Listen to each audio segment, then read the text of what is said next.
Hey everyone, this is a clip from a recent episode of Another Pass, where we talk about movies and all the struggles that go into making them. If you like it, check out the whole podcast. You can find it at certainpov.com or wherever you get your podcasts.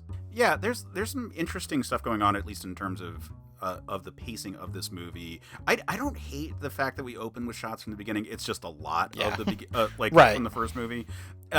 Compare that with then all the sequels where there's just tons of expositional dialogue just to catch everyone else up. The big joke about Conquest is that Ricardo Montalban spends 5 minutes being and of course that this is what happened next, and then this is what happened. To a character that definitely knows all this stuff.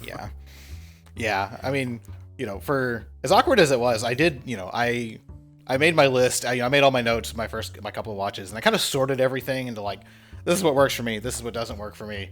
These are things that I'm confused about.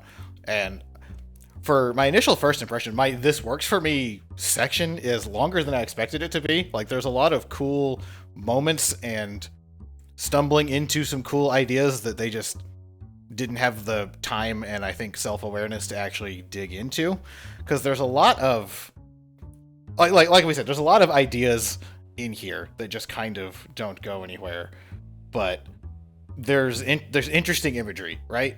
And so you're swinging for the fences on a lot of things. All right, we're doing Vietnam, we're doing nuclear war, we're doing nuclear deterrence, we're doing a lot of things. We're doing ape racism, comparing it to human and Christofascism. Yeah.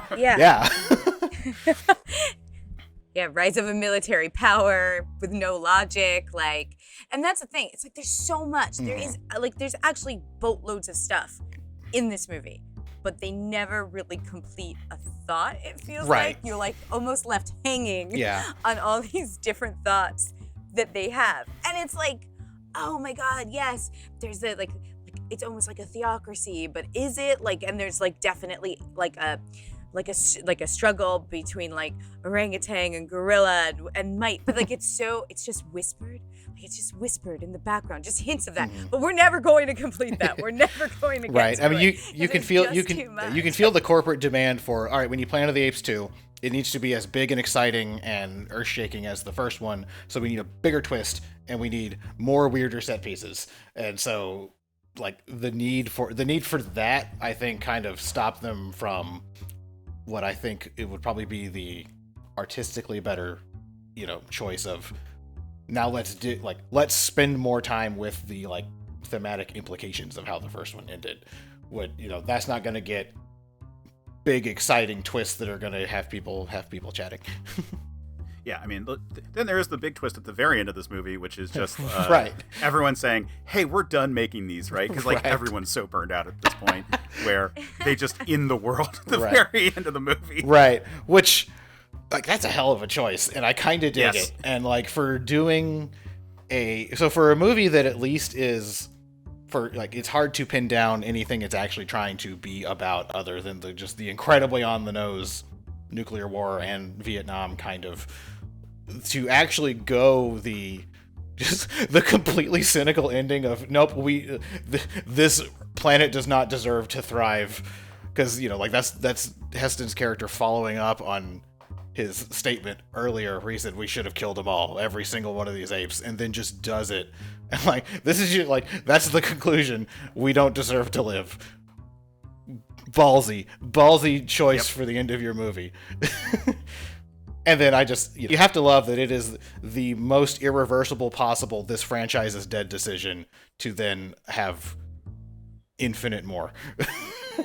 Right. Yeah. To then be reversed. Someone's no, no reverse. Yeah, oops, actually we meant more sequels than almost any movie ever. We will be restarting the timeline somewhere else. Yeah, because there's 7 sequels after. Right. Yeah.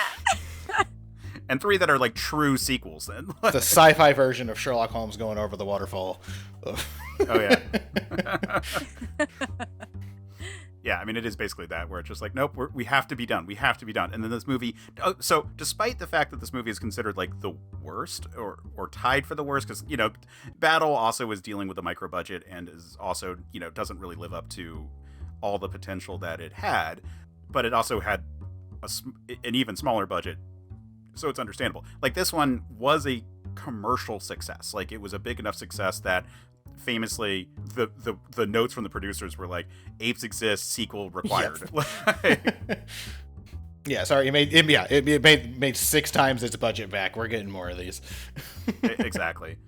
Remember, if you like that clip, check out the podcast. You can find it at certainpov.com or wherever you get your podcasts.